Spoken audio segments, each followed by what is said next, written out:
Bonsoir, bonsoir à toutes et à tous, bienvenue, c'est Sens Public, votre rendez-vous de débat, de chronique et de reportage sur Public Sénat. Deux thèmes, 90 minutes et donc du temps pour que nos invités experts donnent du sens à l'actualité. Voici le sommaire de ce 7 février. 4 mois après les attaques terroristes perpétrées par le Hamas, la France rendait un hommage national aux victimes du plus grand massacre antisémite de notre siècle. Alors nous nous tenons là, 4 mois après, devant ces visages et ces chaises vides. Bouleversés de tristesse, aux côtés des familles de ceux qui ne sont plus. Chargés d'affection, aux côtés de ceux qui soignent leurs blessures. Et ne cédant rien pour ramener ceux qui sont encore là-bas. Quel est le retentissement de cet hommage en France, en Israël, dans le monde? Le parti LFI qui a refusé de qualifier de terroristes les attaques du Hamas avait-il sa place aux Invalides? Quel sort également pour les 132 otages alors qu'une fenêtre semble se rouvrir pour une trêve et d'éventuelles libérations? On répond à toutes ces questions dans 3 quarts d'heure. Mais d'abord, cette attente record. Jamais un Premier ministre n'avait gouverné aussi longtemps sous la Ve République sans son équipe au complet. Est-ce le signe d'un affaiblissement pour Gabriel Attal ou au contraire sa volonté de marquer son territoire face au président de la République? Quelle place pour François Bayrou? Peut-il faire son retour à l'éducation nationale? Quel bilan pour le premier mois du Premier ministre Attal? On répond à toutes ces questions dans 1 minute. Mais d'abord, un zoom sur ce calendrier législatif volontairement épuré par un exécutif qui veut réformer par la voie réglementaire. Jérôme Rabier. Pendant que certains attendent d'être nommés au gouvernement, les parlementaires attendent, eux, le programme de leurs prochaines semaines de travail. Car quand on se plonge dans l'agenda des prochaines semaines au Sénat, peu de textes portés par le gouvernement sont inscrits à l'ordre du jour. Le 28 février, tout de même, sera discutée l'inscription de l'IVG dans la Constitution. Voté à une large majorité à l'Assemblée, le texte promet un résultat bien plus serré au Sénat. Mais si l'agenda est peu rempli, c'est surtout car Emmanuel Macron l'a répété, il veut moins de lois et plus d'efficacité.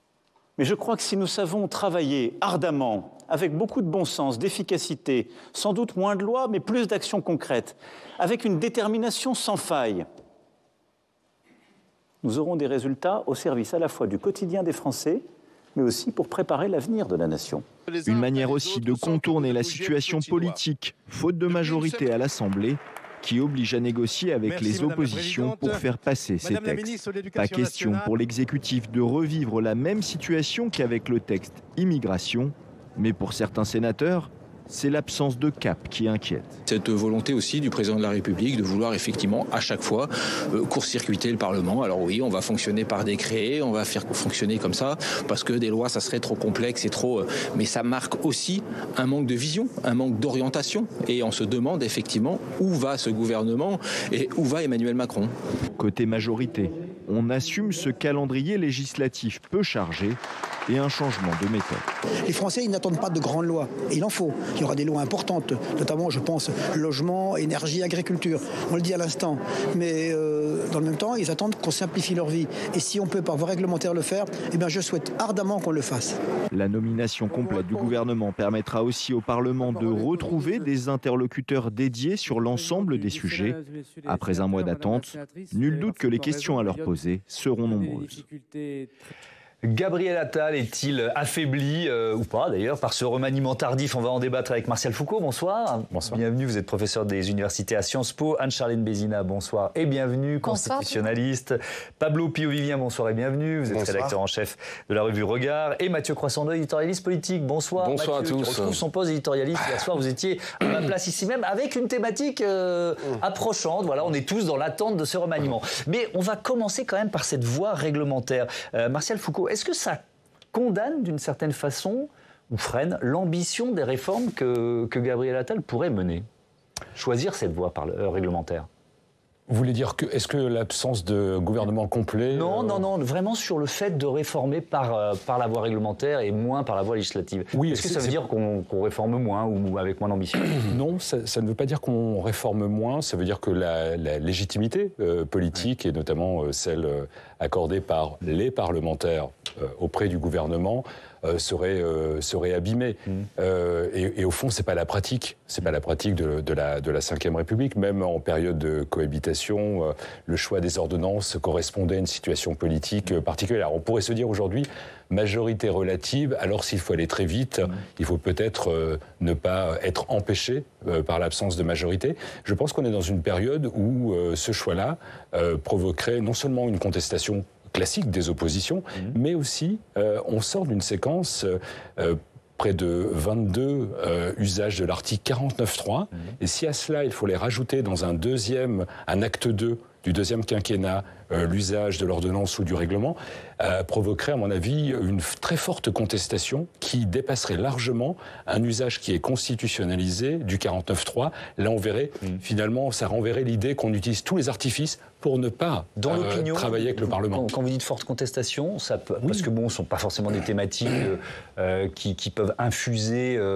longuement, lourdement dans l'opinion, mais dans l'opinion, ça pourrait provoquer des contestations. Oui, ça pourrait provoquer des contestations, là où précisément on est sur un sujet où il y a un clivage très très fort au sein du Parlement, c'est-à-dire l'impossibilité de pouvoir avoir des voix venant les Républicains pour certains textes ou d'une gauche qui retrouverait finalement un terrain d'accord. Donc oui, ce qui se passe en opposition dans le Parlement, on voit depuis quand même bientôt 3 ans, rejaillit à l'extérieur et l'opinion publique s'en saisit parfaitement. Anne-Charline Bézina, il faut quand même se mettre à la place de Gabriel Attal qui ne veut pas revivre le chemin de croix d'Elisabeth Borne. On peut peut-être un peu le comprendre.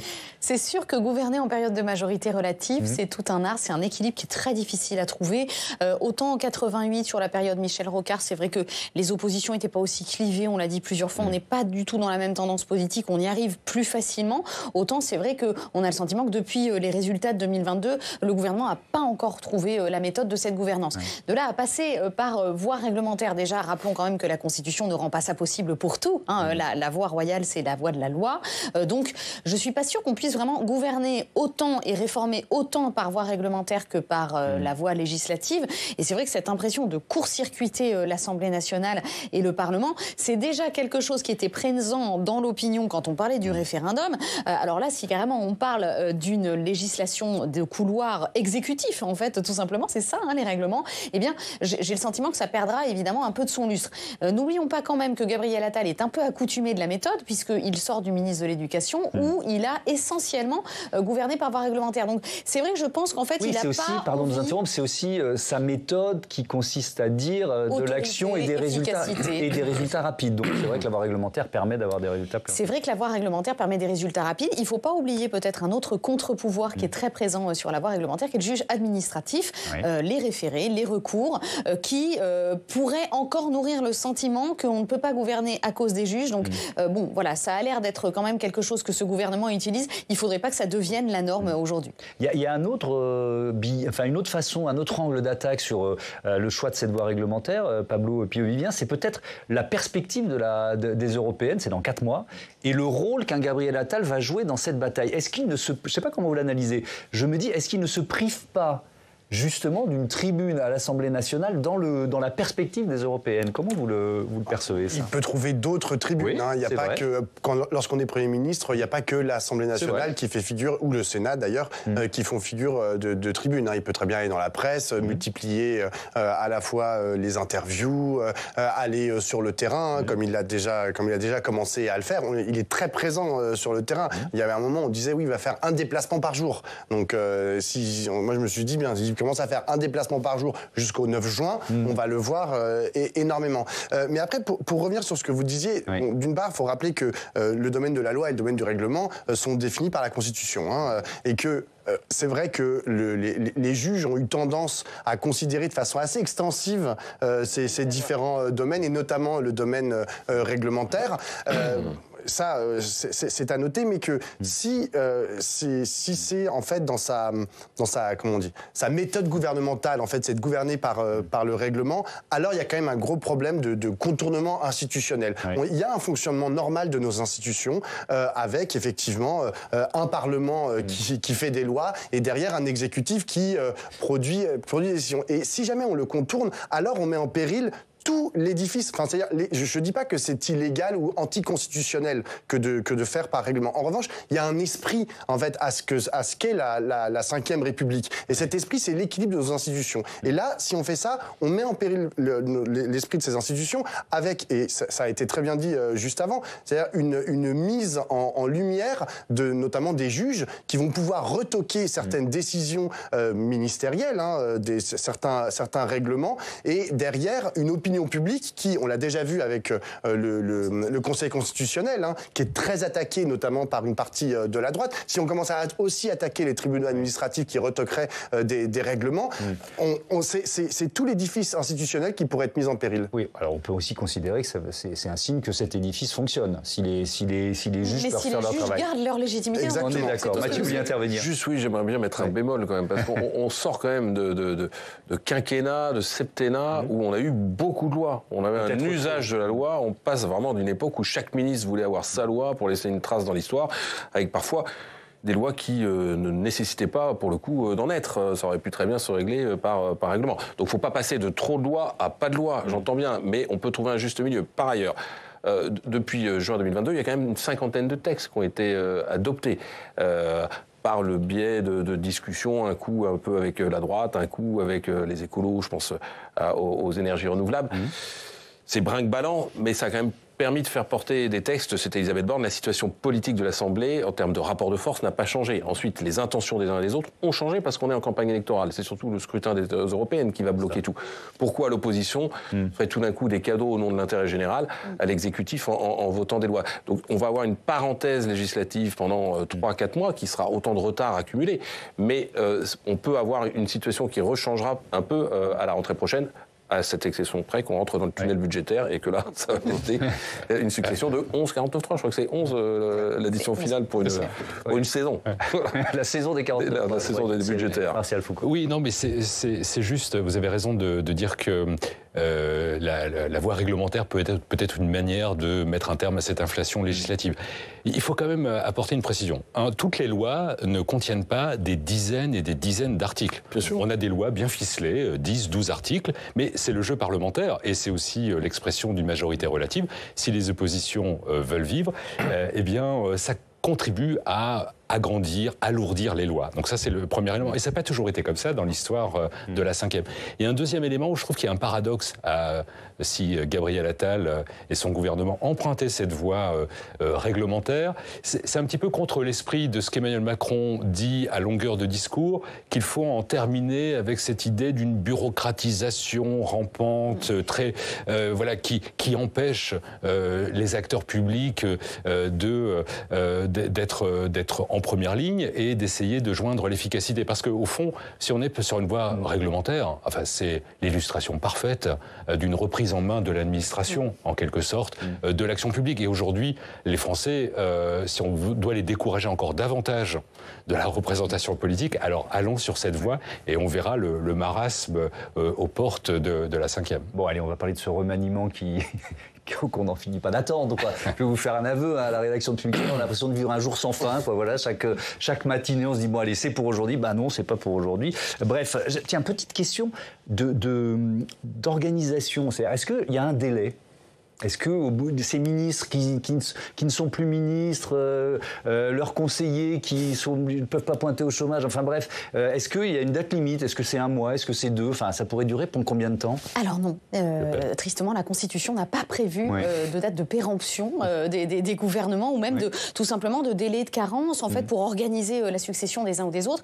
Néanmoins, il y a le code électoral qui nous dit une chose, c'est que les anciens ministres démissionnaires du gouvernement Borne, qui sont parlementaires, ont 1 mois pour faire valoir leur vœu de récupérer leur siège. Donc, a priori, ça court du 9, la date de publication du décret de la fin des fonctions d'Elisabeth Borne, au 9. Donc il reste 48 heures. Va falloir traîner très longtemps avant d'avoir un nouveau gouvernement. Je pense que, pour le coup, le Premier ministre et le Président sont conscients de ce délai pour notamment permettre justement à ces anciens ministres de récupérer leur siège. Mais outre cela, non.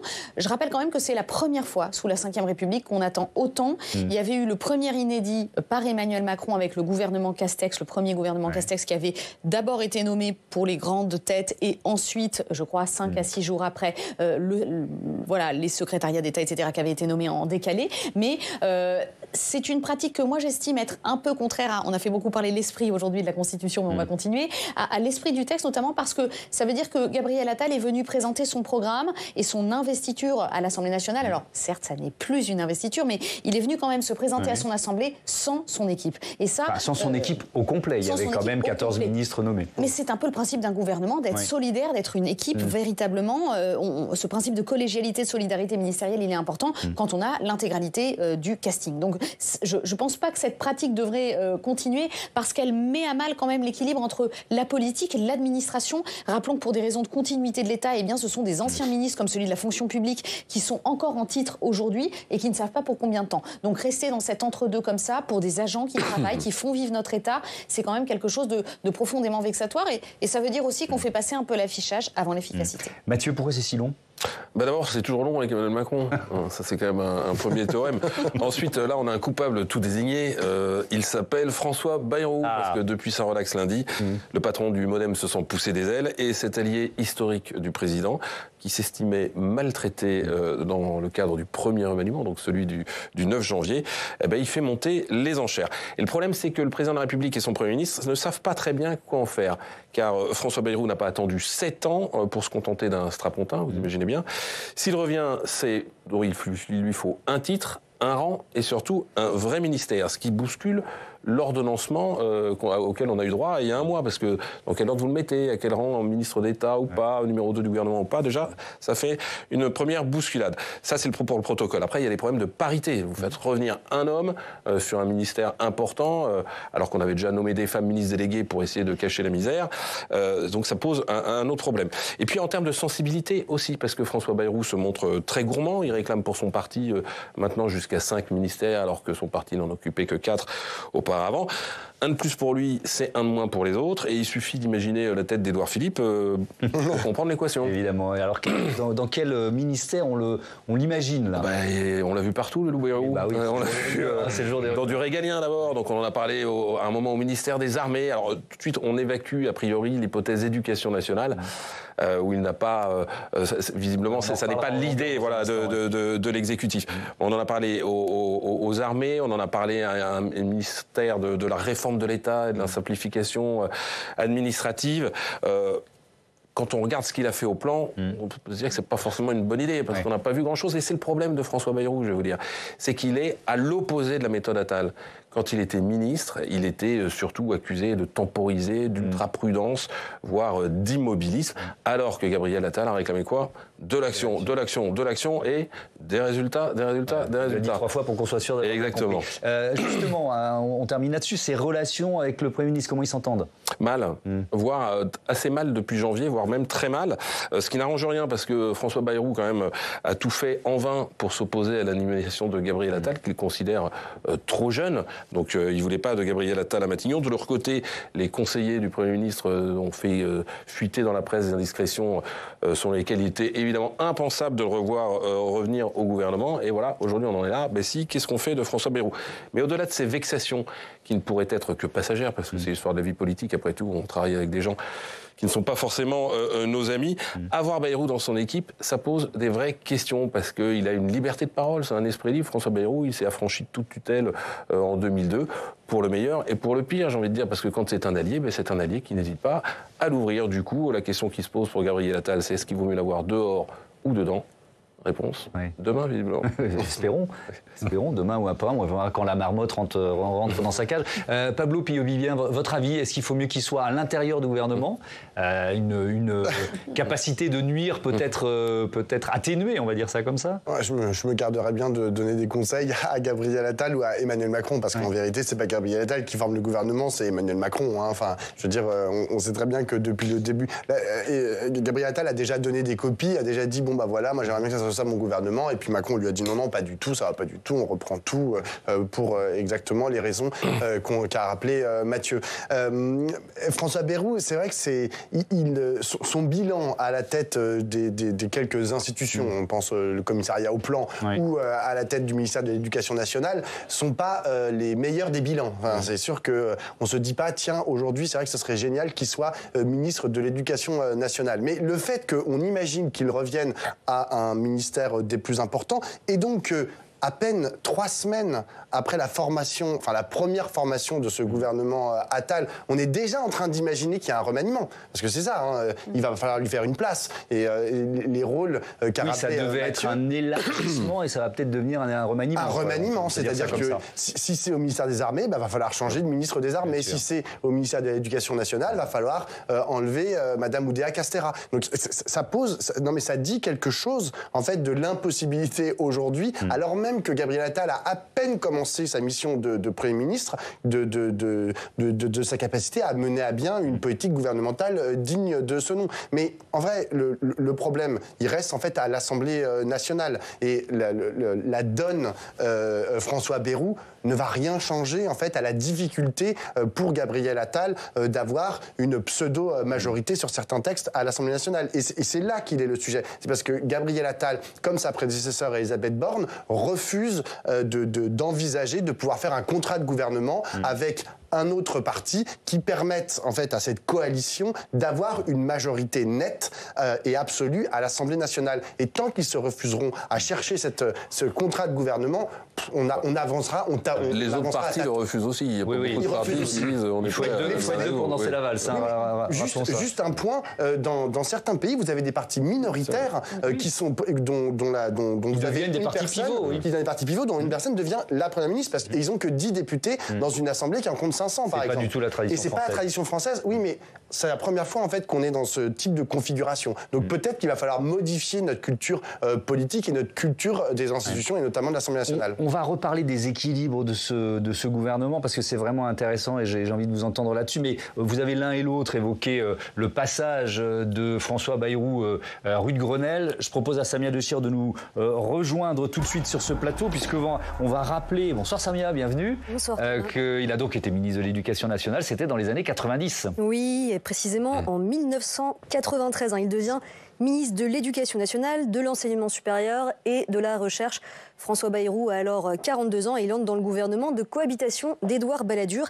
Et très rapidement, il va ouvrir un nouvel épisode de la guerre entre le public et le privé, puisqu'il annonce vouloir réformer la loi Fallou pour faciliter le financement des établissements privés par les collectivités locales. Alors ça va provoquer une véritable levée de bouclier contre lui de la part du monde enseignant, mais de tous les défenseurs de l'école publique également.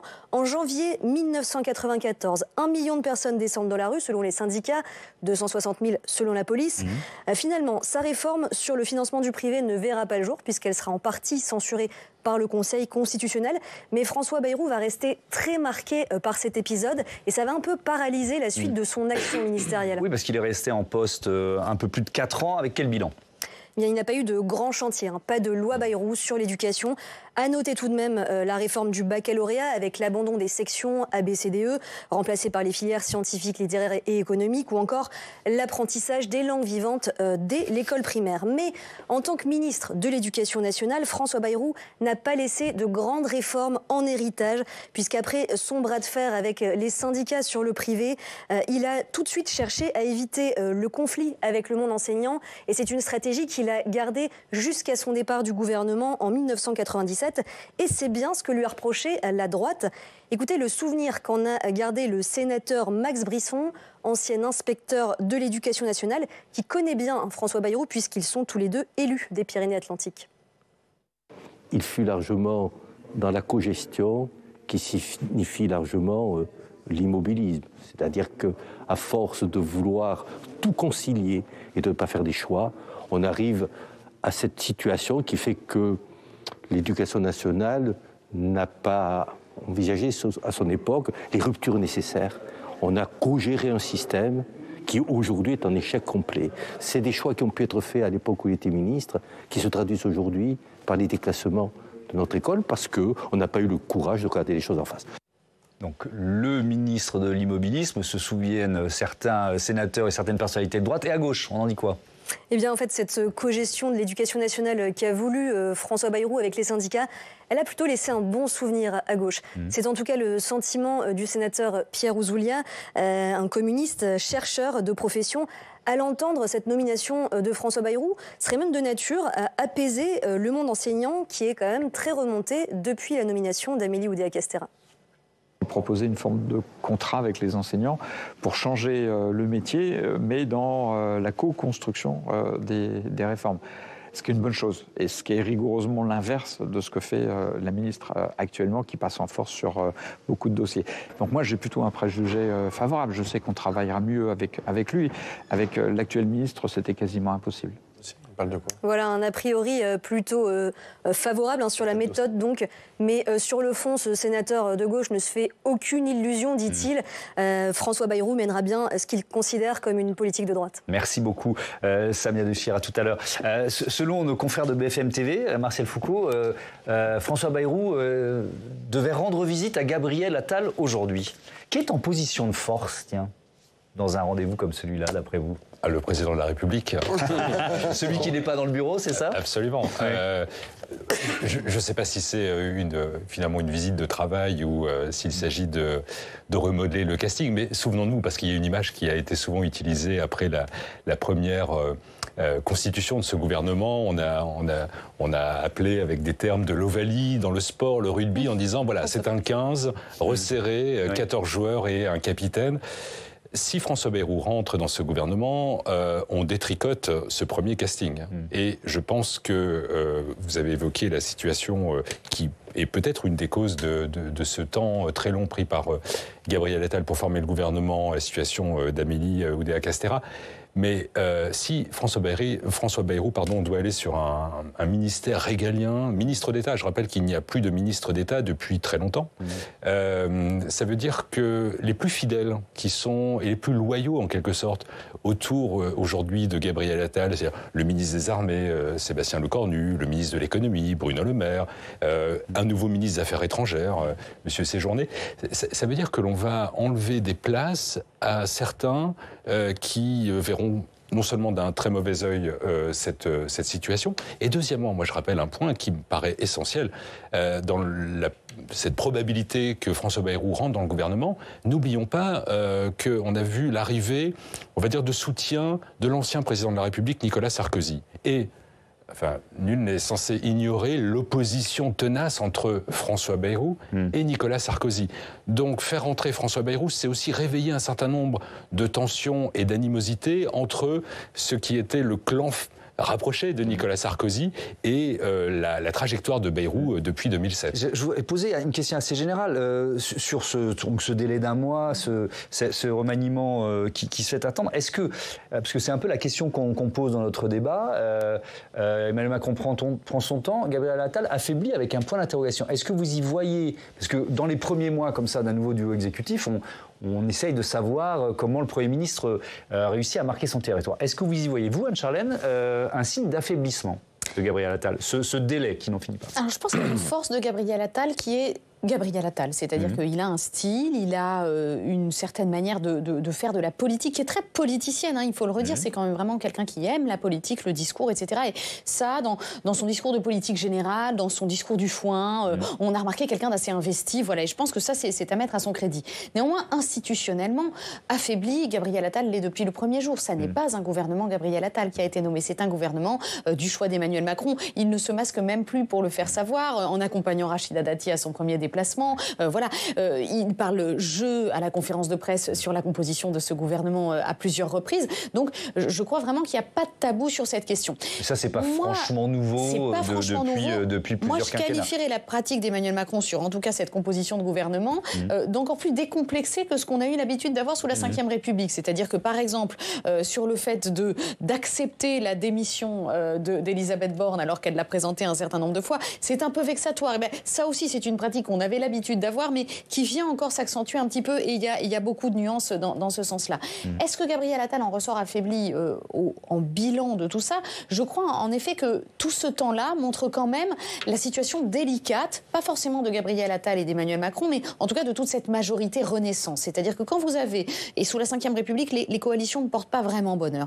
Quand vous avez une majorité qui elle-même est composite entre de l'Horizon, du Modem, etc., et que vous devez satisfaire chacune de ces sensibilités avec des personnalités poids lourds comme François Bayrou, etc., et des ambitions de faire un gouvernement resserré, tout ça peut paraître être un peu à double bande et avoir des intérêts très divergents. Ça, c'est quand même la complexité de la vie politique, c'est de faire des équations complexes. Donc c'est pas très nouveau. En fait, il n'est pas affaibli, à mon avis. Ça dépend auprès de qui. Affaibli aux yeux des Français, je pense pas depuis un mois, les gens ne sont pas à se dire « Oh, alors quand est-ce qu'on va voir les ministres délégués ?» Et puis en un mois, il s'est passé des trucs. Il y a quand même eu une crise agricole qu'il a plutôt dénouée. Plutôt bien géré. Donc il y a pas... Si c'était rien passé depuis un mois, oui, on pourrait trouver le temps long. Affaibli vis-à-vis d'Emmanuel Macron, oui, c'est un homme faible, entre guillemets, un Premier ministre faible. Il a son talent pour lui, il en a un certain talent. Sa popularité, ça fait partie de son talent. Mais il n'a pas de troupe. Il n'incarne pas une sensibilité.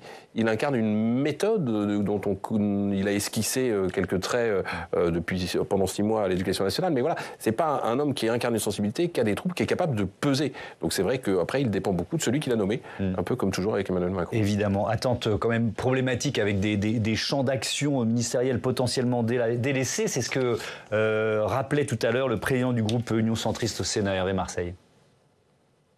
Le président et le Premier ministre décident du temps. C'est vrai que maintenant, il faudrait quand même qu'on sache qui est en charge de quoi, parce que les ministres qui ont un champ d'action comme M. Béchu, logement, environnement, transport, il faut qu'il soit secondé. Donc, effectivement, on attend avec impatience la suite. Hervé Marseille au micro d'Alexandre Poussa. Est-ce que Pablo Piovia, ça nous laisse augurer finalement de tout ce que vous êtes en train de nous dire, de nombreuses nominations de secrétaires d'État? On va oublier le côté gouvernement resserré. Il va falloir satisfaire tout le monde. Je pense que oui, à ceci près que les dynamiques, les groupes constitués, notamment à l'Assemblée nationale, dont par exemple Édouard Philippe est l'une des têtes de pont pour le groupe Horizon, ou pour François Bayrou, il a le Modem derrière lui. Il n'y en a pas des milliers, je veux dire, et la plupart des nominations, même dans le gouvernement resserré actuel, vous avez des gens qui n'ont pas de... j'allais dire d'épaisseur politique. Ils ont une épaisseur politique de par les discours en fait qu'ils peuvent tenir. En revanche, ils n'ont pas de troupes. Gabriel Attal, comme ça a été rappelé par Mathieu, n'a pas de troupes. Amélie Oudéa-Castéra, elle n'a pas de troupes. Je veux dire, elle n'a pas de députés, de groupe de députés qui lui ont fait allégeance ou qui peuvent constituer sa même tendance. Le patron du parti présidentiel n'a pas de troupes. Exactement. C'est fin de ses journées. C'est fin de ses journées. Exactement. Mais donc ça fait que on peut imaginer qu'il va y avoir des petites surprises comme il y a pu y avoir dans la première quinquennat, c'est-à-dire dans la première série de nominations, par exemple avec Rachida Dati. Mais vous voyez, c'est ça qui est intéressant, c'est que Rachida Dati, c'est une prise chez les LR, donc elle arrive, mais elle vient toute seule. Je veux dire, elle ne vient pas avec un contingent de LR, et personne n'estime qu'elle va être capable de faire le pont avec les députés LR ou même les sénateurs LR. Je suis d'accord avec vous, mais quand même, on est dans une stratégie d'Emmanuel Macron d'affaiblissement de LR qui peut peut-être continuer là avec de nouvelles nominations. On peut pas, même s'il y a on dit il faut recentrer, etc., il y a peut-être cette logique-là qui va continuer, Marcel Foucault. Ah oui, je pense même que le travail n'est pas terminé. En fait, pour Emmanuel Macron, et moi, il me semble que l'arrivée de Catherine Vautrin, Rachida Dati, au-delà de la portée symbolique, en tout cas pour Rachida Dati, c'est une ambition pour Emmanuel Macron, non plus maintenant d'affaiblir LR, mais j'ai envie de dire de totalement tuer LR. À la fois dans une perspective là, de court terme, que sont les élections européennes, mais il voit bien que maintenant le centre de gravité de son électorat, il n'est plus en train de convaincre des électorats de droite. Il a les électorats de droite. Donc maintenant, il s'agit de l'imposer, parce que au fond, pour aujourd'hui Renaissance, il y a encore en quelque sorte une petite, une entorse sur une ambition de positionnement dans l'espace politique, qui est d'être le parti de centre droit, comme on le voit d'ailleurs dans l'Europe. Je crois qu'Emmanuel Macron, dont on dit qu'il est profondément européen, il a peut-être tiré quelques leçons du paysage politique européen où on voit que les familles politiques de centre-droit vont bien au-delà d'un socle du centre, qui est beaucoup trop restreint. Donc c'est tantôt des centristes, démocrates chrétiens, des démocrates conservateurs, mais c'est beaucoup plus large que l'objectif initial de La République En Marche. Ouais. Alors si on fait le bilan du premier mois de Gabriel Attal à Matignon, je vais vous donner la parole là-dessus, mais alors c'est intéressant parce que là, on a eu une annonce en cette fin d'après-midi, il va retourner dans le Pas-de-Calais demain, il va se rendre de nouveau auprès des habitants du Pas-de-Calais qui sont de nouveau victimes d'inondations. Souvenez-vous, c'était son premier déplacement. Vous nous parliez de un déplacement par jour au début de son arrivée à Matignon. Premier déplacement, c'était dans le Pas-de-Calais, 9 janvier, quelques heures après sa nomination. Regardez. Vous êtes l'incarnation de cette France qui travaille, laborieuse, qui se lève tôt le matin pour accueillir des clients, pour faire vivre tout un village. Oui, tout à fait. Alors, mais c'est agréable aussi. C'est ce que je voulais faire. Et puis, tout d'un coup, à 58 ans, on voit des catastrophes pareilles. Moi, j'arrive à baisser les bras, quoi. Vous ne baisserez pas les bras. Ça se sent. On sera là pour vous. Pas certaine, mais bon. On sera là pour vous. Anne-Charline Bézina, je voudrais vous entendre sur la crise agricole et la façon dont Gabriel Attal, finalement, l'a prise en main. On pouvait craindre d'un très jeune Premier ministre, un peu de légèreté. Est-ce qu'il a gagné en gravité avec cette séquence ? Alors, ce qui est sûr, c'est qu'il a imprimé, en tout cas, quelque chose de tout à fait original par rapport au droit dans ses bottes qu'on avait l'habitude d'avoir eu avec la réforme des retraites, la loi immigration, qui est une forme d'empathie. On le voit même dans cette séquence, qui consiste à changer complètement le discours en essayant de jouer la proximité. Alors, on a beaucoup glosé sur l'idée qu'il a eu un pupitre de foin qui lui a servi donc pour son grand oral dans cette période de crise agricole. Et c'est vrai que, en tout cas, il y a eu une forme de pragmatisme qui fait partie de l'atalisme de ce Premier ministre, c'est d'avoir choisi un style dans l'empathie. Néanmoins, je crois aussi que cette crise, elle s'est soldée par rapport au fait que le gouvernement a presque tout concédé. C'est-à-dire que là, on a fait l'inverse de ce qu'on avait fait l'année dernière, c'est-à-dire que les résultats sont là par rapport au fait que le gouvernement suit cette exception agricole, avec à charge l'idée d'un compte à rebours qui est les élections européennes, mais pas uniquement, l'application des textes européens. Il faut savoir quand même que sur les pauses dont on entend parler souvent, c'est totalement inconventionnel, complètement contraire à nos lois. Donc il va falloir quand même trouver des couloirs d'action pour savoir comment cette crise va se solder sur le long terme. On a fait beaucoup de cadeaux, mais ces choses-là vont certes atténuer cette crise. Mais voilà, il y a du long terme qui se pose avec notamment le conflit avec l'écologie. Évidemment, pas Moi, je ne suis pas tellement en accord avec Anne-Charline. Je pense qu'il n'a apporté aucune réponse durable aux problèmes des agriculteurs. Certes, il y a quelques pauses, il y a des simplifications, il y a la mise soit entre parenthèses, soit la destruction de certaines normes. Ça, j'en conviens tout à fait. Et c'était demandé par des agriculteurs. Mais ça reste du très court terme. C'est-à-dire que les problèmes auxquels sont confrontés les agriculteurs et les agricultrices de notre pays, c'est-à-dire, en gros, il y en a qui n'arrivent pas à finir leur fin de mois, il y en a qui n'arrivent pas à envisager, en fait, comment ils vont pouvoir continuer à gérer leur exploitation dans les années à venir. Ça, il n'y a pas répondu. La question du revenu des agriculteurs, qui est une question qui est centrale, il n'y a pas répondu. Donc, et je passe sur ce qu'a dit Anne-Charline, et pour le coup, je suis en accord, sur la mise entre parenthèses de la question écologique. Oui. Ça, c'est un gros problème. La rapidité du virage mais ça dit quelque chose de la façon dont Gabriel Attal fait de la politique. Lorsqu'il s'est posé sur sa botte de foin et qu'il a fait son discours, il a commencé tout le préambule de son discours, c'était pour dire « je vais vous faire des annonces fantastiques, vous allez voir, je suis génial parce que j'ai changé de méthode, etc. etc. » Et à la fin, ça a été, pour beaucoup d'agriculteurs, comme ça a été très bien dit par de nombreux journaux et médias en fait, qui ont tendu derrière le micro à des agriculteurs et des agricultrices, c'était la douche froide parce qu'ils ont dit mais le compte n'y est pas. Il nous a dit on est là, c'est la chose la plus importante pour moi, l'agriculture. Et derrière il y a eu des annonces qui étaient minuscules. Ils ont quand même fini par lever les barrages et rentrer chez eux. Sur cette ambition écologique, je vous donne la parole tout de suite, Marcel Foucault. Fin ou non de l'ambition écologique du gouvernement, c'est ce que dénoncent de nombreuses ONG, associations écologistes. On écoute la porte-parole Prisca Thévenot qui s'en défendait ce matin juste après le Conseil des ministres. Non, nous n'avons pas sacrifié l'écologie. Nous avons au contraire pris la question environnementale à bras-le-corps en ayant le courage de reprendre point par point tout ce qui n'était pas optimal, notamment dans le plan Écophyto, pour en proposer une version plus efficace, notamment sur le suivi des indicateurs. Il n'y aura pas demain d'agriculture sans écologie, il n'y aura pas non plus d'écologie sans agriculture. Nous ne revenons sur aucun de nos engagements pour réduire drastiquement les pesticides considérés comme dangereux. Mais nous pensons qu'il est indispensable d'y travailler jusqu'au Salon de l'agriculture, avec donc les agriculteurs. Le but est clair, définir ensemble des indicateurs précis, les plus pertinents possibles, pour réduire les pesticides dangereux. Alors c'est quand même étonnant parce qu'elle nous dit ça, Prisca Thévenot, alors que la présidente de la Commission européenne, Ursula von der Leyen, avait annoncé quelques heures auparavant une pause, c'est vraiment le mot de la période, sur la réduction des pesticides en Europe. Martial Foucault, il y a plusieurs lectures de ce qui est en train de se passer, parce que c'est pas seulement en France, hein, c'est au niveau européen. On peut aussi dire, enfin, les institutions européennes vont entendre leurs citoyens, concitoyens, quand il faut remonter des informations, des colères, ou un système qui marche sur la tête. On peut aussi le lire comme ça, ce qui est en train de se passer.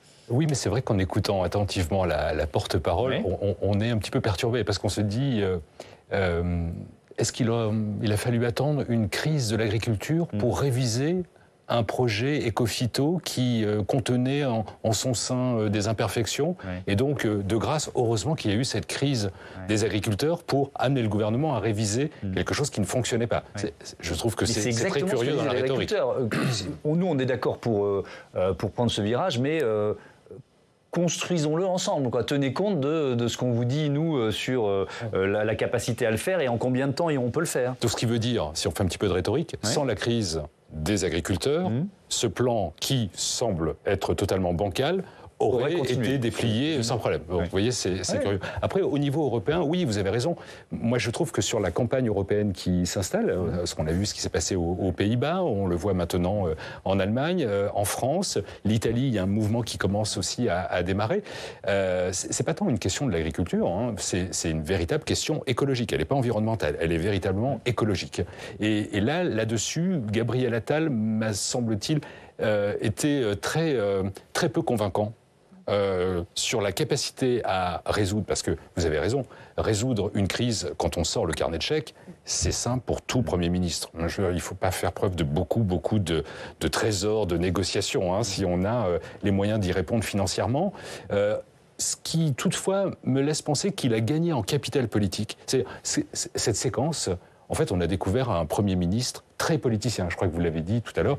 Il a gagné en capital politique. En revanche, sur son totem action, action, résultat, résultat, résultat, il n'a pas résolu cette crise. Loin de là. Cette crise, aujourd'hui, ne permet pas d'envisager la manière dont l'agriculture française et ce modèle qui est à mi-chemin entre encore une agriculture intensive née des années 60 et les transformations auxquelles on doit s'attendre, compatible avec la nécessité des rendez-vous de 2030 et 2050. Donc ça, c'est pas résolu. Mais au fond, Gabriel Attal ne sera plus Premier ministre. Peut-être qu'il a d'autres destins en tête pour ce rendez-vous de 2030. Anne-Charline Bézina, il faut certainement lire les réactions, les annonces de Gabriel Attal, mais aussi ce que je citais à l'instant au niveau européen, Ursula von der Leyen, dans la perspective du scrutin du 9 juin. Dans la perspective des élections européennes, le risque, en tout cas ce qu'annoncent les sondages en France et dans pas mal de pays, d'une vague populiste. Bien sûr, les élections européennes sont toujours le moment où on entend le plus parler de tout ce qu'il y a contre l'Europe, paradoxalement. Et donc, je pense que l'Union européenne est toujours au carrefour de sa légitimité mise en cause sur cette question de la technocratie. Finalement, c'est ça le talon d'Achille. Est-ce qu'on a trop de normes? Est-ce qu'il y a encore une liberté des États pour beaucoup de ces questions? Alors, ajoutons d'ailleurs qu'en matière écologique, il y a beaucoup de choses. Il y a l'énergie, etc., sur lesquelles l'Union européenne est loin d'avoir quand même lâché du lest et avoir d'ailleurs lâché la liberté aux États. L'État français est d'ailleurs à ce titre-là pas tellement libre de pouvoir faire sans. Donc, je crois que là aussi, on est aussi dans du discours politique, dans l'idée d'une proximité d'échéance électorale. Mais mettre pause, ça signifie bien qu'on n'a pas mis stop à la lecture. Donc, on va continuer à entendre le même disque. Et je pense qu'il faut faire attention après le 9 juin. Après le 9 juin. Voilà. Il faut faire attention avec ça parce que c'est un peu justement erreurs de l'Europe, de toujours un petit peu donner l'impression qu'on s'arrête et on continue. Donc voilà, soyons un peu honnêtes avec ces normes-là. Elles peuvent être utiles et il faut en tout cas les défendre avec cette conciliation avec l'écologie. Merci beaucoup, merci à tous d'avoir participé à ce débat et à bientôt sur Public Sénat.